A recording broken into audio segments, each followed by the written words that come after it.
نبی کریم صلی اللہ تعالی علیہ وسلم نے ارشاد فرمایا 3 لوگ ہیں جنہیں دیکھ کے رب مسکراتا ہے۔ یا رسول اللہ صلی اللہ علیہ وسلم وہ کون کون سے؟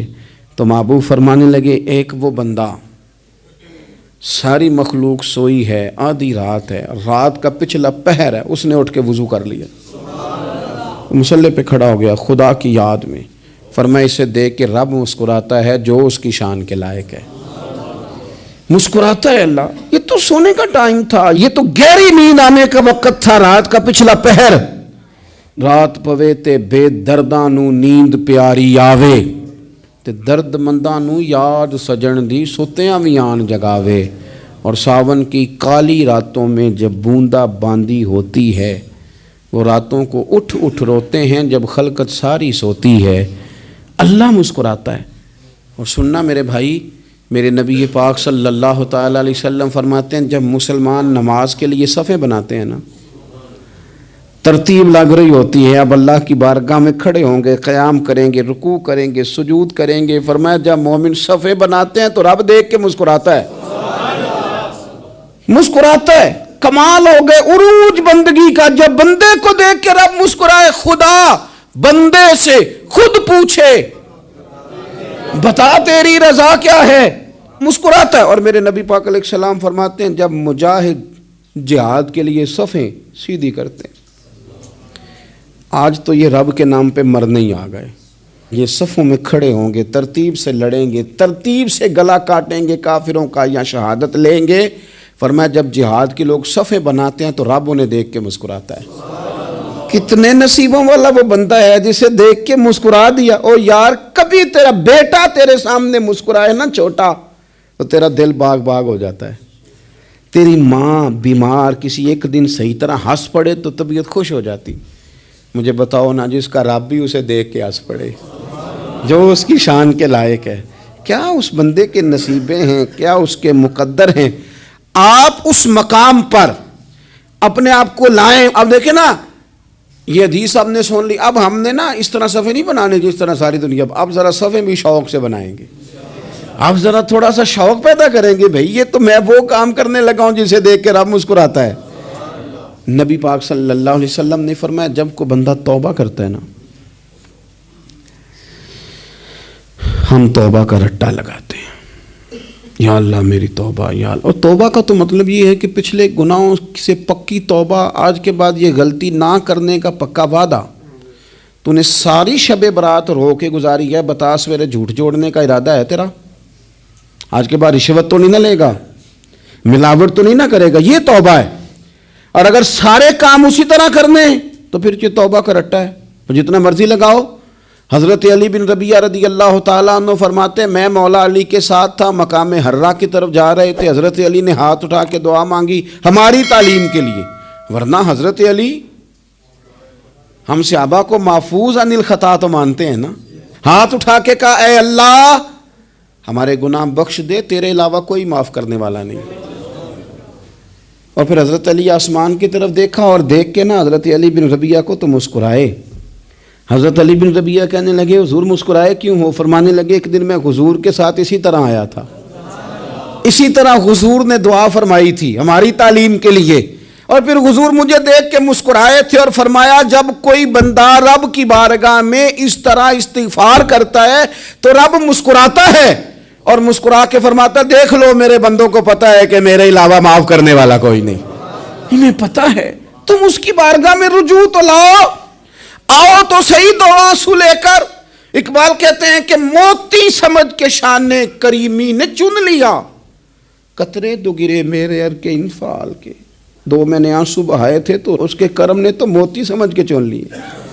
سنو نا حضور اس استغفار کو اللہ کو، یار رات کو توبہ کر کے سونا چاہیے ہمیں۔ کچھ غلطیاں ہم کرنا نہیں چاہتے پر ہم سے ہو جاتی ہیں، کچھ دل ہم توڑنا نہیں چاہتے پر وہ ٹوٹ جاتے ہیں، ہماری مجبوری ہوتی ہے ٹوٹ جاتے ہیں۔ رات کو اس کی بارگاہ میں ہاتھ باندھ کے کشکول طلب دراز کر کے خوب استغفار پڑھنا چاہیے کہ مالک بندے ہیں نا کیا کریں، نفس کا ساتھ ہے، دنیا کا ساتھ ہے، خواہشات نفسانیہ، مالک معاف کر دے۔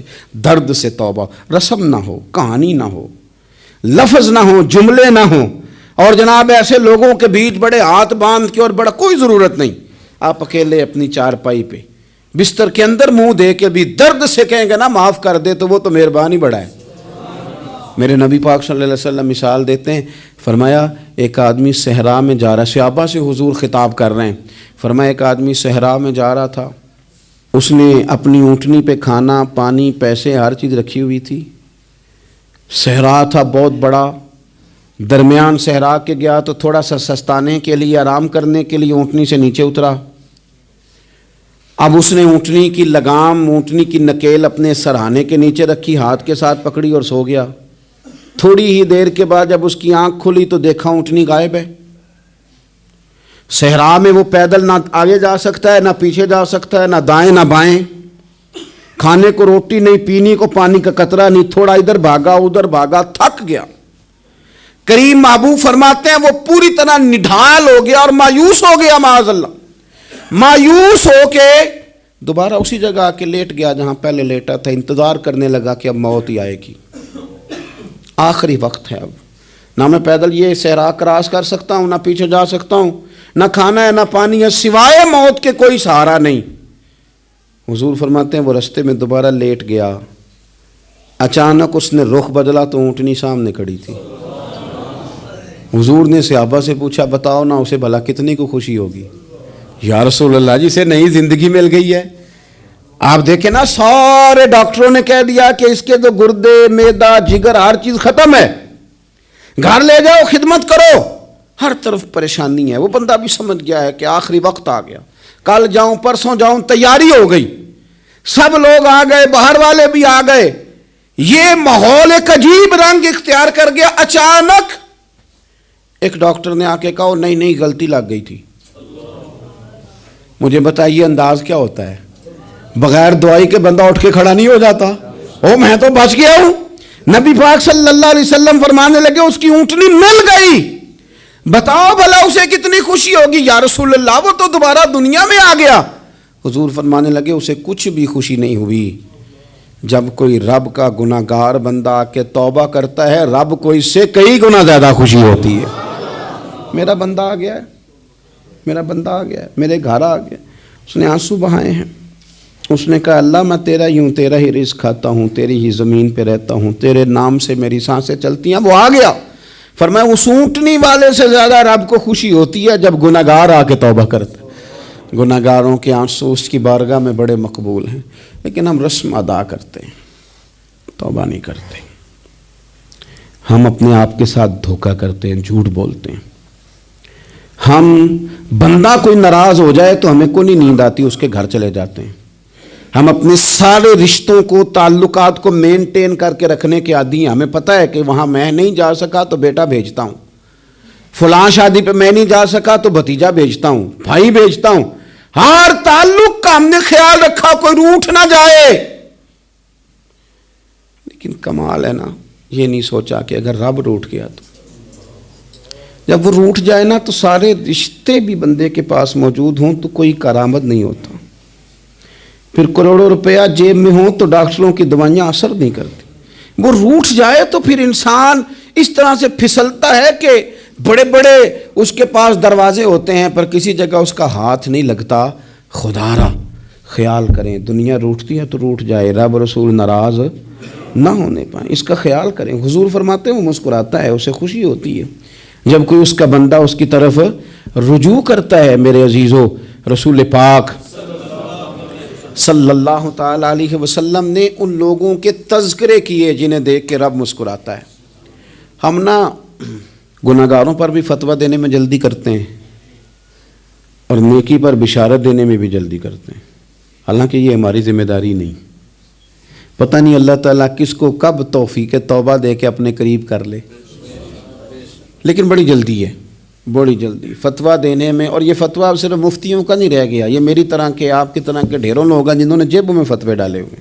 بھئی آپ نے کیوں ذمہ داری لے لی ہے جنت میں داخل کرنے کی اور نکالنے کی؟ یہ تو میرے رب کریم کا کرم ہے، وہ جس کو چاہے جب چاہے جتنا چاہے عطا کرے۔ لیکن کچھ لوگ نا بڑے پکے ہو گئے ہیں کہ شاید جو میں سوچ رہا ہوں وہی درست ہے، کبھی کبھی کچھ چیزیں عجیب بھی ہوتی ہیں، لہذا خدا کی رحمت پر بھروسہ کر کے بات کرنی چاہیے، اپنی مرضی کے فتوے نہیں داغنے چاہیے۔ وہ دیکھو جی فلانا بندہ یوں کر رہا ہے، آپ کو پتہ ہی نہیں پوری بات کا، آپ کو علم ہی نہیں پوری بات کا۔ حضرت بہاءاللہ نقشبند بخاری رحمۃ اللہ علیہ فرماتے ہیں میں حج کرنے گیا تو وہاں میں نے ایک آدمی کو کروڑوں کا کاروبار کرتے دیکھا، تو میرے دل میں خیال ہے یہاں بھی اللہ اللہ کرنی چاہیے تھی، دنیا داری کر رہا ہے۔ لیکن فرماتے ہیں حج سے فارغ ہوئے تو میں نے دیکھا وہی بندہ سارا کچھ رب کی بارگاہ میں خیرات کر رہا ہے، اور سینکڑوں غریب حاجی ہیں جن کو پورے پورے خرچے دے رہا ہے۔ تو میں نے وہیں اپنی سوچ سے توبہ کی کہ میں کہاں تھا۔ بڑی جلدی کھڑے نہ ہو جائیں۔ حضرت حسن بصری رحمۃ اللہ تعالیٰ علیہ ارشاد فرماتے ہیں کہ میں دریا کے کنارے گیا تو وہاں میں نے ایک شخص کو دیکھا، وہ اپنی ایک خاتون کی گود میں سر رکھ کے بیٹھا اور قریب ایک بوتل بھی پڑی ہے۔ میرے دل میں معاذ اللہ خیال آیا کہ دیکھو کس انداز میں ایک عورت کے ساتھ یہ ہے، اور پاس بوتل بھی پڑی ہے، جانے شراب ہے۔ کہتے میں سوچ ہی رہا تھا کہ اچانک ایک کشتی آ رہی تھی دریا میں، وہ ہج کو لے کھائے، کشتی میں 4-5 لوگ تھے، وہ دریا میں ڈوبنے لگے۔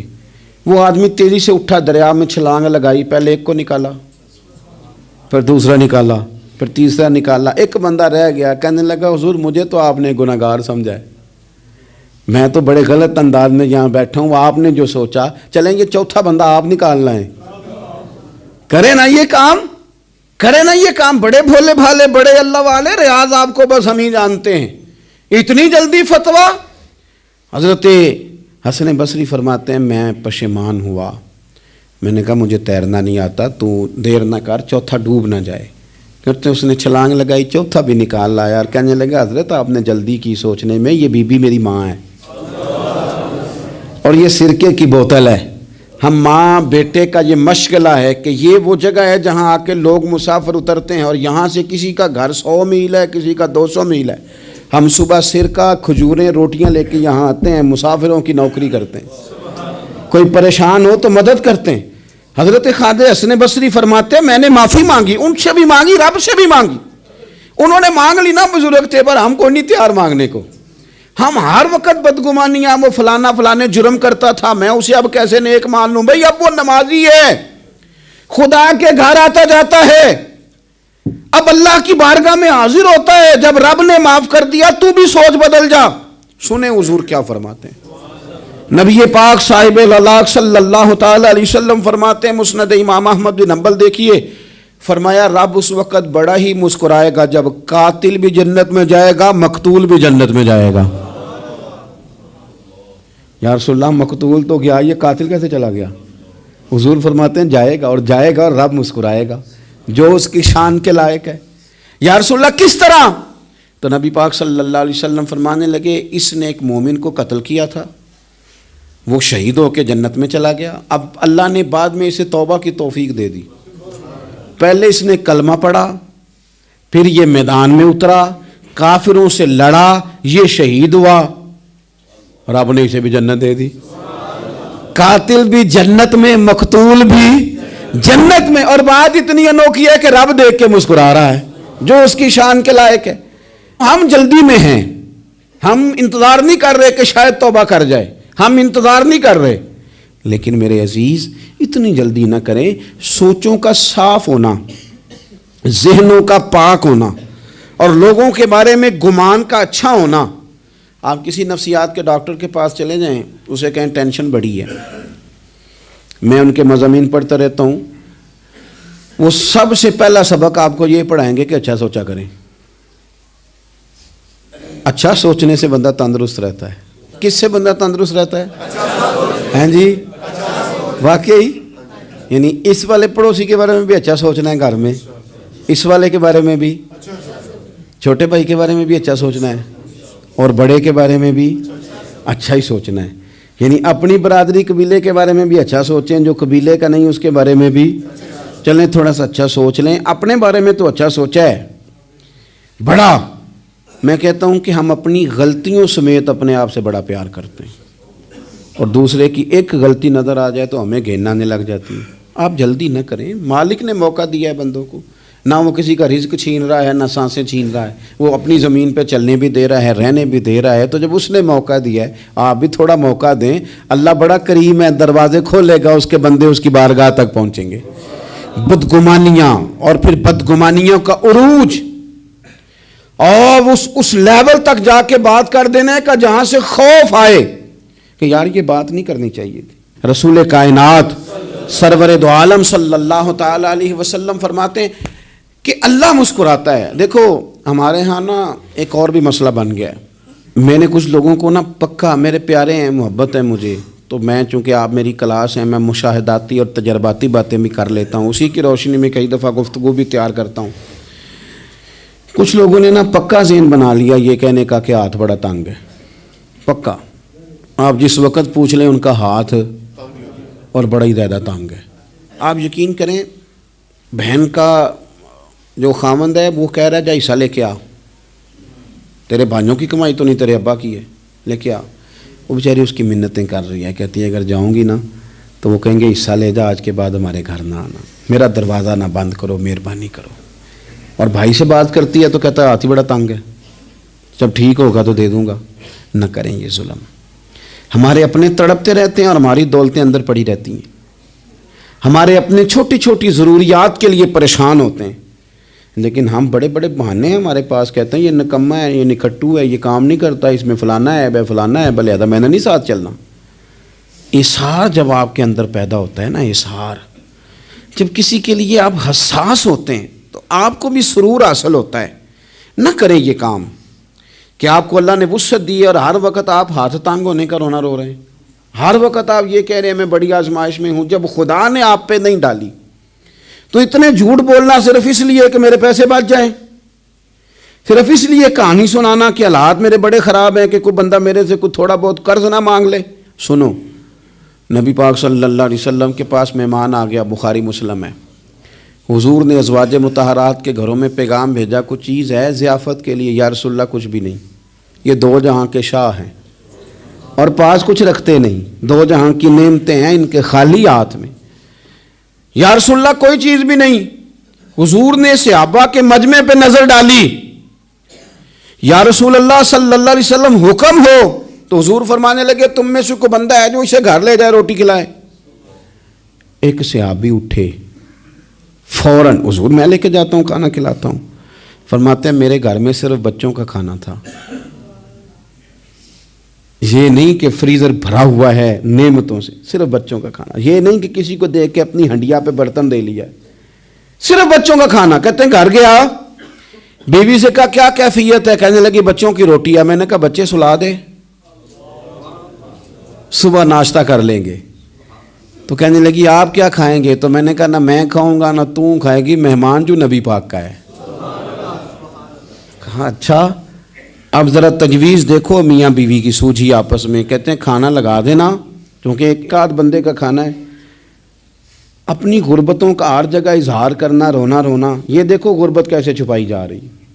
اس کو کہا نہیں کہ چل تو تھوڑا رحم کھا، تو آیا ہے تو تھوڑا رحم کھا، یہ نہیں کہا اٹھ کے نا تو کھانا رکھنا اور اٹھ کے نا چراغ ٹھیک کرنے کے بہانے بجھا دینا۔ ہم دنیا والوں کے سامنے کیوں اپنے دکھ بیان کریں؟ ہم جو کہیں گے رب رسول کی بارگاہ میں کہیں گے۔ تو نا چراغ ٹھیک کرنے کے بہانے، اہلیہ اٹھی، کھانا دینے کے بعد چراغ ٹھیک کرنے کے بہانے بجھا دیا۔ خامد بھی ہاتھ چلاتے رہے، بیوی کبھی برتن رکھتی کبھی اٹھاتی، پتہ چلے کہ کھانا کھا رہے ہیں، کھانا کھایا جا رہا ہے۔ کہتے ہیں مہمان پیٹ بھر کے کھانا کھا گیا۔ یہ کام ہوا رات کے اندھیرے میں، اس وقت ہوا جب چراغ بھی بند تھا، اس وقت ہوا جب کوئی دیکھنے والا نہیں تھا، کسی پڑوسی کو بھی خبر نہیں تھی۔ فرماتے ہیں صبح کے اجالے میں اس مہمان کو لے کے مسجد نبوی میں نے قدم رکھا تو نبی کریم نے فرمایا رات جو تم نے کام کیا ہے نا اسے دیکھ کے میرا رب بڑا مسکرایا ہے، اللہ بڑا مسکرایا ہے۔ اللہ تر دامنی پہ شیخ ہماری نہ جائیے، ہم دامن نہ چھوڑ دیں تو فرشتے وضو کریں۔ یہ شان ہے صحابہ کی۔ نبی کریم علیہ السلام نے فرمایا رب رات مسکرایا تیرا یہ انداز دیکھ کے، اور اس نے قرآن نازل کیا وَيُؤْثِرُونَ عَلَىٰ أَنفُسِهِمْ وَلَوْ كَانَ بِهِمْ خَصَاصَةٌ۔ کچھ لوگ وہ ہیں جنہیں بڑی بھی ضرورت ہو تو دوسروں پر اثار کر دیتے ہیں۔ قربانی دے دیتے ہیں. رب مسکرایا ہے. اندر پیسے رکھے ہوئے ہیں, اندر پیسے رکھے ہوئے ہیں, اور بہن آ کے منت کر رہی ہے کہ بھائی حالات بڑے خراب ہیں, تھوڑی سی مہربانی کر. تو کہتے ہیں بہن پردہ ہی ہے بس. کیسے بتاؤں تجھے حالات, تجھے کیا بتاؤں, کام کتنی مشکل سے چلتا ہے, یہ پردہ ہی ہے بس. بہرحال اگر تو نے کہا ہے نا 50,000 تو میں زیادہ نہیں, کو 20 کو دے دوں گا تجھے, وہ بھی خاصی نیکی کر کے, وہ بھی بتا سکھا کے. رات اماں پہ علیحدہ سے احسان چڑھاؤں گا, ابا پہ علیحدہ سے چڑھاؤں گا کہ تمہاری بیٹی کے ساتھ تعاون کر رہا ہوں, سارے علاقے کو ویسے ہی بتاؤں گا. اور وہ غریبنی بیچاری 20,000 لے کے گھر گئی ہے, پہ سفارشیں کر رہی ہے کہ مہربانی کرو. میں نے ایسے بھی دیکھے ہیں جو پہلے بیوی کو پکڑاتے ہیں, تو دے, اس لیے کہ پھر وزیر اعظم تو ڈنڈا نکال لے گا تو بڑا مشکل ہو جائے گا پھر گھر میں رہنا, لہذا وہ یہ تو آگے لگ. یہ کیا لہجہ ہے آپ کا, یہ تو کسی کو بھی دیں تو چھپا کے دینے کا حکم ہے, کسی کو بھی دیں تو ہمیں حکم یہ ہے کہ سیدھے ہاتھ سے دینا ہے, الٹے کو خبر. اور یہ جو بالکل ہی اپنے, ان پر تو پردہ پوشی آپ کے لیے ویسے ہی ضرورت تھی. میرے عزیز, رب مسکراتا ہے. میرے نبی پاک علیہ السلام نے یہ اعمال ہمیں بتائے جن پر اللہ مسکراتا ہے, خوش ہوتا ہے. اور بعض لوگوں کو حضور نے نامینیٹ کیا. حضرت سعد بن معاذ رضی اللہ تعالیٰ عنہ عظیم صحابی تھے. یہ وہ خوبصورت صحابی ہیں جن کے جنازے کو کندھا میرے نبی پاک نے عطا فرمایا, حضور نے کندھا عطا فرمایا. کمال ہو گئی. نرخ بازار محبت کا انوکھا ہی ہو گیا, خود خریداروں میں شامل آ کے مولا ہو گیا. حضور نے کندھا دیا. حضرت سعد بن معاذ رضی اللہ تعالیٰ عنہ کا جب جنازہ اٹھا, ان کی والدہ رو پڑی, بڑے درد سے روئی. ماں تھی نا, ان کی آواز جب حضور تک گئی تو نبی پاک نے فرمایا آنسوؤں کو روک لے, آواز کو کم کر لے. تیرے بیٹے کی تو جب روح پرواز ہوئی ہے تو رب مسکرایا ہے. جس کے آنے پہ رب راضی ہو مسکرا دے جو اس کی شان کے لائق ہے. یہ تو وہ لوگ ہیں کہ جن کے جانے پر نا رب, وہ کسی نے کہا تھا کہ میرے مرنے پہ ہر سو شور مچ جائے گا, دیکھو گے میرے مرنے پہ ہر سو شور, تمہیں پتہ چل جائے گا جب ہم جائیں گے. میرے مرنے پہ ہر سو شور مچ جائے گا, دیکھو گے. اور کہنے الوداع سرکار خود تشریف لائیں گے. اور درویش کہنے لگے بعد مرندے مکھڑا میرا ہو جاوے جے تازہ, پھر سمجھ لینا محبوب میرے نے آن پڑے ہے جنازہ. اور عاشق کا جنازہ ہے, ذرا دھوم سے نکلے اور محبوب کی گلیوں سے ذرا گھوم کے نکلے. فرمایا کہ ان کے تو جانے پہ رب کریم. اور حضور نے ایک دعا بھی دی. حضرت ابو طلحہ, حضرت طلحہ رضی اللہ تعالیٰ عنہ صحابی تھے, ان کا وصال ہو گیا تو حضور نے دعا بھی دی. فرمایا یا اللہ جب میرا طلحہ آئے نا تو اس سے مسکرا کے بات کرنا, یہ تجھ سے مسکرا کے بات کرے جو تیری شان کے لائق ہے. تو اللہ تعالیٰ غائب درجے راضی ہوتا ہے. ایک دفعہ پھر بات دہراتا ہوں, جو میدان میں ڈٹ کے شہید ہو رب اسے دیکھ کے مسکراتا ہے جو اس کی شان کے لائق. جو توبہ صحیح کریں, سچی کریں, رب انہیں دیکھ کے مسکراتا ہے جو اس کی شان کے لائق ہے. جو نماز کے لیے صفیں بنائے رب انہیں دیکھ کے مسکراتا ہے. جو جہاد کے لیے صفیں بنائے رب دیکھ کے مسکراتا ہے. جو لوگ صبح پچھلے پہر اٹھ کے عبادت کریں رب انہیں دیکھ کے مسکراتا ہے. اور جو کبھی کبھی بھوکے رہ کے دوسروں پر قربان کر کے احسار کر دیں رب انہیں دیکھ کے مسکراتا ہے. بہت بڑی فضیلت ہے. اللہ ان سارے کاموں میں سے کسی ایک کام پہ ہمیں بھی لگا دے تاکہ یہ بڑی فضیلت اللہ تعالی ہم گناہ گاروں کے حصے میں بھی فرما دے. آخر دعوانا ان الحمدللہ رب العالمین. امیر المومنین خلیفۃ المسلمین افضل البشر بعد الانبیاء بالتحقیق, خلیفہ اول بلا فصل سیدنا ابو بکر صدیق رضی اللہ تعالیٰ عنہ کی عالی مرتبت پاک باز بارگاہ میں صرف اپنی محبت کا نذرانہ پیش کرنے کے لیے ہم سب یہاں جمع ہوئے ہیں. اللہ تعالیٰ بیٹھنا اخلاص والا بنا دے. ہم جو یہاں مل کے بیٹھے ہیں تو اللہ تعالیٰ ہم سب کے دلوں پر حضرت صدیق اکبر کا فیضان اس طرح جاری کر دے کہ ہماری زبانیں ہمیشہ سچ بات ہی اپنی زبان سے ادا کریں. ہر جھوٹ سے, ہر خلاف واقعہ بات سے, ہر دھوکے سے اللہ تعالیٰ ہمیشہ کے لیے محفوظ کر دے. ہماری نسلوں میں بھی ہمارے گھروں میں بھی اللہ سچ کا چلن جاری فرما دے. کچھ لوگوں کو لفظ محبت سے تو اختلاف نہیں ہوتا, لفظ عشق سے بڑا اختلاف کرتے ہیں۔ وہ کہتے ہیں محبت تو ٹھیک ہے، عشق کیا ہوتا ہے؟ تو میرے بھائی، عشق کی بہت ساری تشریحات ہیں اور بہت ساری اس کی تعریفیں کی گئی ہیں، میں تو ساری اس وقت بیان کرنے کی پوزیشن میں نہیں ہوں۔ بس جب محبوب آپ کے ذہن پر، آپ کے دل پر، آپ کی نظروں پر اور آپ کی سوچوں پر پوری طرح حاوی ہو جائے تو پھر سمجھ لیں کہ اب محبت نہیں رہی، وہ عشق بن گئی۔ نبی پاک علیہ السلام نے فرمایا ہے کہ محبت انسان کو اندھا بھی کر دیتی ہے، بہرا بھی کر دیتی ہے، گونگا بھی کر دیتی ہے۔ نہ محبوب کا عیب نظر آتا ہے، نہ سنائی دیتا ہے، نہ زبان پہ آتا ہے۔ اگر کہیں کہیں کوئی بات کانوں سے سننے کو جی چاہے اور زبان سے کہنے کو جی چاہے اور آنکھوں سے نظر آئے تو محبت تو ہے، لیکن ابھی اس نے محبت کا وہ پاکیزہ روپ نہیں اختیار کیا جو انسان کو عشق کی وادی میں لے جاتا ہے۔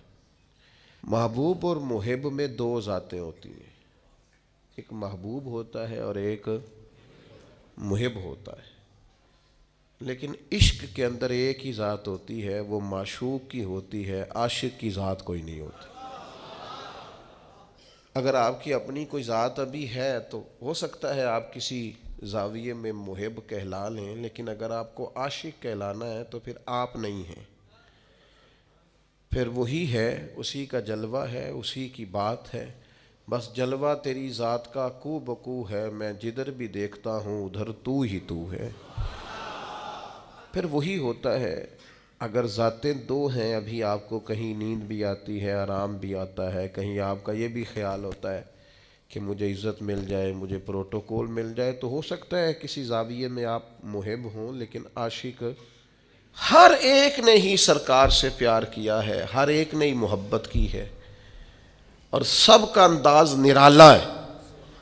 تاریخ ساری مل کے بیٹھے گی تو حضرت سیدنا بلال حبشی کے عشق کی عین تک بھی پہنچ سکتی نہیں ہے۔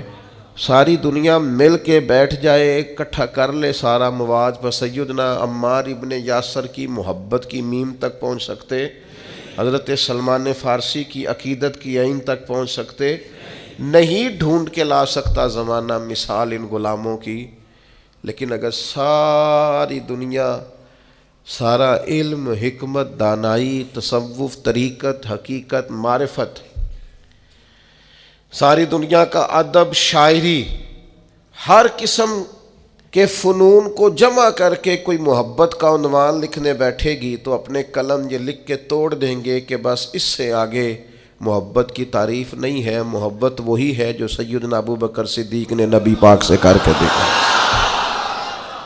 اس پر ختم ہو جائیں گے لوگ، کوئی اس کا کوئی جواب ہی نہیں، کوئی لینا دینا ہی نہیں۔ کبھی ایسا بھی ہوا ہے کہ کسی نے جوان بیٹیاں اپنی لگا دی ہوں محبوب کی نوکری کے لیے،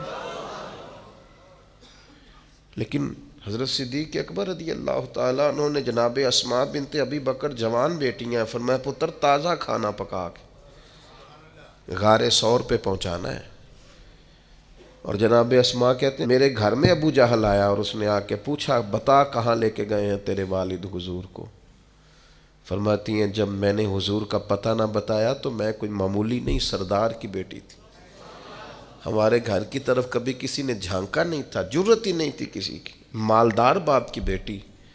لیکن فرماتی ہیں جب اس نے زور سے تماچا میرے منہ پہ مارا اور جب میں لڑکھڑا کے گری، دوستو یہ کچھ نہیں تھا، یہ بھی اسی محبت اور عشق کا ایک نمونہ تھا جو جناب صدیق اکبر نے اپنے نبی سے کیا ہے۔ ڈینگے مارتے ہیں حاجی، ڈینگے مارتے ہیں بڑھ کے، او جی میں غار ثور پہ چلا گیا جی، میں سویرے سویرے گیا جی، میں پہنچ گیا، میں بعد 2 گھنٹے یہ فلانا پیچھے رہ گیا۔ او بھائی جان آپ جا رہے ہیں، رستے بن گئے ہیں، رستے میں 3-4 جگہ بیٹھنے کا، چائے پینے کا، پانی پینے کا بندوبست ہے، آپ دن کے وقت جاتے ہیں۔ جناب صدیق تو رات کو لے گئے حضور کو، اور اس رستے سے نہیں لے گئے جو رستہ معروف تھا، بلکہ اس رستے سے لے گئے جس رستے کو لوگ جانتے نہیں تھے۔ اور پھر جب وہ نکیلے پہاڑ دیکھے اور زمین کی تلخی دیکھی تو یہ محبت ہے نا، یہ پیار ہے نا، یہ اپنے الفاظ بھی خود بناتی ہے، محبت اپنا روپ خود بناتی ہے، چیزوں کو کشید کرتی ہے، اس کے رنگ، اس کے زاویے، اس کے طور طریقے اپنے ہوتے ہیں۔ یہ جو بیٹھ کے بیچارے دور تشریحات کر رہے ہوتے ہیں وہ محبت کر ہی نہیں سکتے، انہیں پتہ ہی نہیں، یہ اپنا رنگ روپ خود بنا لیتی ہے، یہ سلیقے اظہار کے خود بخود آ جاتے ہیں۔ تو حضرت صدیق اکبر نے نبی کریم کی بارگاہ میں عرض کی، حضور رستہ دشوار ہے، پہاڑ نکیلے ہیں، مہربانی کریں میرے کندھوں پہ سوار نہیں ہو جاتا۔ پباں پار قدم نہیں جے لاؤندا، پباں پار قدم نہیں جے لاؤندا تے سور پہاڑ تے چڑھیا جاندا تے او پیا جاندا دے یار نبی دا تے اے اصلی دلدار نبی دا۔ تو یاد رکھیں کہ حضرت ابوبکر صدیق رضی اللہ تعالیٰ عنہ کا جو عنوان محبت ہے، اور پھر علامہ ابو نصر رحمۃ اللہ علیہ نے لکھا ہے کہ غار ثور پہ نا حضرت ابوبکر صدیق رضی اللہ تعالیٰ عنہ نے نبی کریم علیہ السلام کی خدمت میں عرض کیا تھا کہ یا رسول اللہ صلی اللہ تعالیٰ علیہ وسلم آپ رکیں، پہلے میں جاتا ہوں، آپ رکیں پہلے میں جاتا ہوں، پھر آپ تشریف لائیے گا۔ تو وہ فرماتے ہیں کہ یہ بات اس بات کی طرف اشارہ ہے کہ جس دل میں ابو بکر صدیق پہلے آئیں وہیں حضور تشریف لایا کرتے، اور اگر جناب صدیق نہ آئیں تو پھر حضور بھی۔ وہ فرماتے ہیں نبی پاک علیہ السلام نے چونکہ کبھی کسی کا احسان رکھا نہیں، حضور نے فرمایا چل ٹھیک ہو گیا ابو بکر سودا کر لیتے ہیں، گویا زبان حال سے سودا ہو گیا۔ غار میں پہلے صدیق گئے اور پھر حضور آئے، اور مزار میں پہلے حضور گئے پھر صدیق آئے، فرمایا جا تجھے بدلہ دیا۔ حضرت سیدنا ابو بکر صدیق رضی اللہ تعالیٰ عنہ نے نا 3 دن تک مسلسل 3 دن تک جناب صدیق نے نبی پاک کو غار ثور میں اپنے ساتھ رکھا، اور یہ ادا اللہ کو بڑی پسند ہے۔ اس نے بھی کہا اذہما فی الغار، جب وہ غار میں دونوں تھے نا اکیلے، اذ یقول لصاحبہ، جب انہوں نے اپنے صحابی سے کہا، کیا کہا؟ لا تحزن ان اللہ معنا، ابو بکر غم نہ کر، اللہ بھی ہمارے ساتھ۔ اچھا چلیں، آپ کی مرضی ہے، آپ جس طرح کی مرضی بات کو سوچ لیں۔ ایک تو یہ ہے کہ لا تحزن، غم نہ کر، اللہ ہمارے، یعنی کافروں کا غم نہ کر، وہ ہمیں پکڑ نہیں سکتے، اللہ ہمارے ساتھ ہے۔ اور ایک ہوتا ہے تصور شیخ، وہ ہوتا ہے تصوف میں، طریقت میں، معرفت میں اپنے شیخ کا تصور کرنا، یعنی اس کو سامنے بٹھا کے نا چہرے کی تلاوت کرنا۔ النظر الی وجہ رسول اللہ، میرا دل کرتا ہے حضور آپ بیٹھے اور میں زیارت کروں حضور کے چہرے کی۔ ایک ہوتا ہے تصور شیخ، قرآن کی تلاوت کرنے والا، قرآن پڑھنے والا قاری بنتا ہے، اور حضور کے چہرے کی تلاوت ایمان سے کرنے والا صحابی بنتا ہے۔ آپ بات کو سمجھیں۔ حضرت ابوبکر صدیق کا وہ تصور شیخ 3 دن تک غار میں، لوگ تصور شیخ کر کے تصور رسول تک پہنچتے ہیں، فنا فی شیخ ہو کر فنا فی رسول تک، پھر فنا فی اللہ ہوتے ہیں۔ تو صوفیاء کہتے ہیں کہ نبی پاک علیہ السلام نے حضرت صدیق اکبر سے کہا کہ ابو بکر بس تیرا تصور ہو گیا پکا، کیونکہ تو میرے ساتھ ہے، اب لا تحزن، غم نہ کر، ان اللہ معنا، اللہ بھی ساتھ ہی ہے۔